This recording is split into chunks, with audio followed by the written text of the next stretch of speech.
Okay students, हम लोग चलते हैं अब फेजर डायग्राम। फेजर डायग्राम को समझते हैं।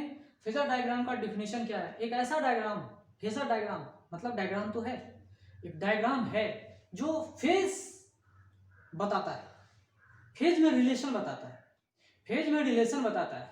तो फेज में जो रिलेशन बताता है, ठीक है, ऐसा डायग्राम जो फेज में रिलेशन बताता है उसको फेजर डायग्राम बोलते हैं। उसको डिफिनेशन में कैसे लिखेंगे?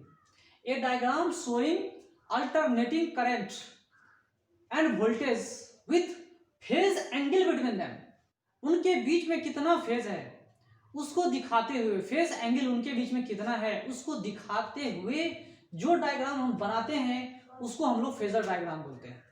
तो सिंपल एसी सर्किट में जब एसी सोर्स के अक्रॉस रेसिस्टर हम लगाते हैं तो क्या होगा?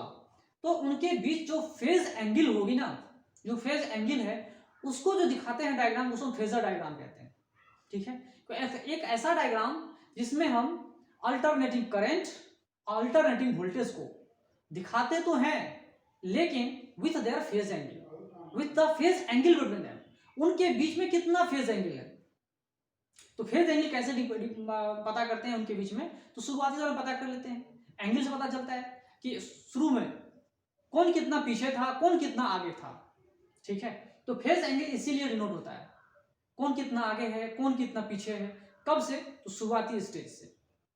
ठीक है, तो यही फेज एंगल बताता है। मान लो दो आदमी रेस पे जा रहे हैं, तो एक आदमी 1 मीटर आगे चल रहा है, 1 मीटर, और एक दूसरा आदमी उससे 1 मीटर पीछे, तो ऑटोमेटिक होगा। दोनों मान लो रुके हुए हैं और रेस स्टार्ट कर दिया, 1 2 3 किया, तो क्या हुआ? दोनों स्टार्ट मूव करना शुरू किए, तो उनके बीच में कितना सेपरेशन था? शुरुआती दौर में 1 मीटर की दूरी थी, तो वो दूरी हो गई। तो ऐसे एंगल कितना है उनके बीच में, जो साइनोसोइडल ग्राफ जो है उनके बीच में एंगल का कितना डिफरेंस है, उसे हम बोलते हैं फेज डिफरेंस। उसे हम लोग बोलते हैं phase difference. Difference in phase between them, difference in angle between them, difference in position between them, ये सब एंगल से एंगल पे डिपेंड करता है। जो साइनोसोइडल कर्व था तो एक्चुअली डिस्प्लेसमेंट बताता है, पोजीशन, रिलेटिव सेपरेशन बताता है, रिलेटिव सेपरेशन बिटवीन देम। ठीक है, इनिशियल दौर पे, किसी भी इंस्टेंट पे, किसी भी इंस्टेंट पे मैं बात कर रहा हूं, तो उसको हम लोग बोलते हैं क्या? Phase difference between them. तो फेज डिफरेंस जो है उसी को हमने एक फेजर डायग्राम से डिनोट किया कि ऐसा डायग्राम जो दिखाता है अल्टरनेट करंट या वोल्टेज को with the phase angle between them, उनके साथ उनका फेज एंगल भी होना चाहिए, तो उसे हम फेजर डायग्राम कहते हैं। तो जब रेसिस्टर था तो potential difference across resistor that was equal to V and current, दोनों के दोनों क्या है? सेम फेज में है।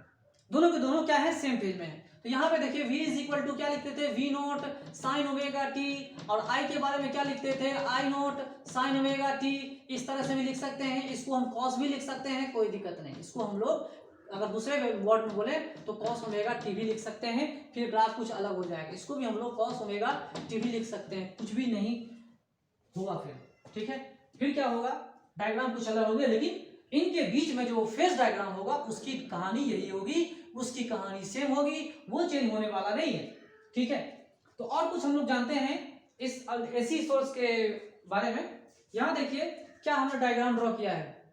यहां देखिए, अगर रेसिस्टेंस कांस्टेंट है, if resistance is constant, resistance तो कांस्टेंट है, मान लो एक ही कंडक्टर है, एक ही कंडक्टर है, ठीक है, और उसका कुछ ना कुछ रेसिस्टेंस होगा, तो एक ही रेसिस्टेंस अगर दिया हुआ, आर इज कांस्टेंट अगर दिया हुआ है, तो यहां देखिए रेसिस्टेंस अगर कांस्टेंट है तो आरएमएस वैल्यू जो होती है ना, ये जो आरएमएस वैल्यू है वही एसी करंट का वैल्यू आता है ना, इसको हम बोलते हैं IRMS, root mean square current.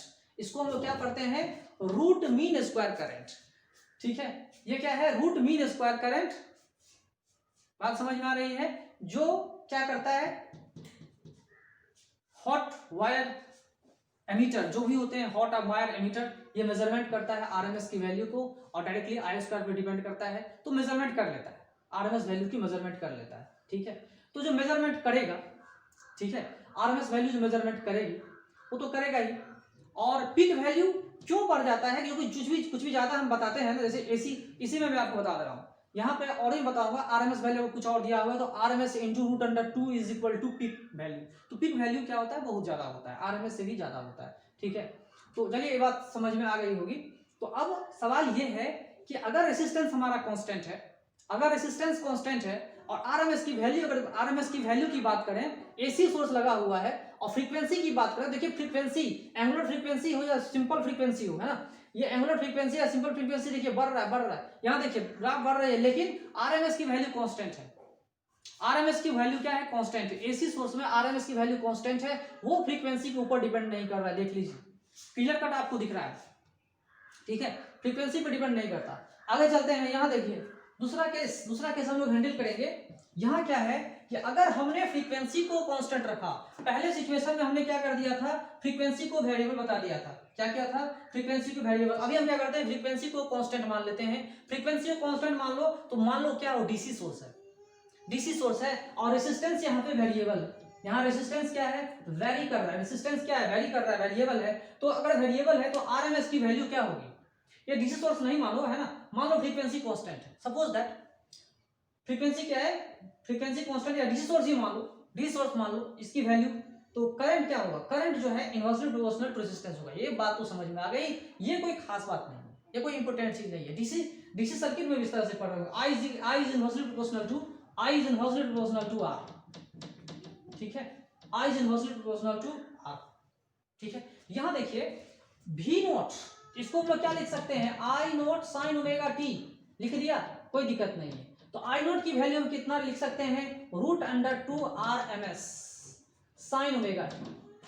तो देखो यहाँ पे क्या दिख रहा है, √2 इंटू RMS पिक वैल्यू आ रही है, ये जो है √2 RMS, ठीक है इतना। लेकिन रेसिस्टेंस के ऊपर जो है, रेसिस्टेंस के इनवर्सली प्रोपोर्शनल है, आरएमएस की वैल्यू जो है वो रेसिस्टेंस के इनवर्सली प्रोपोर्शनल है। इसी को इक्वल टू हम कर देते हैं V0/R। तो आरएमएस की वैल्यू कितनी हुई, इनवर्सली प्रोपोर्शनल टू R, अगर फ्रीक्वेंसी कांस्टेंट है तो, अगर फ्रीक्वेंसी कांस्टेंट है तो, ये अगर कांस्टेंट है तो, ठीक है, आई बात समझ में, ओके।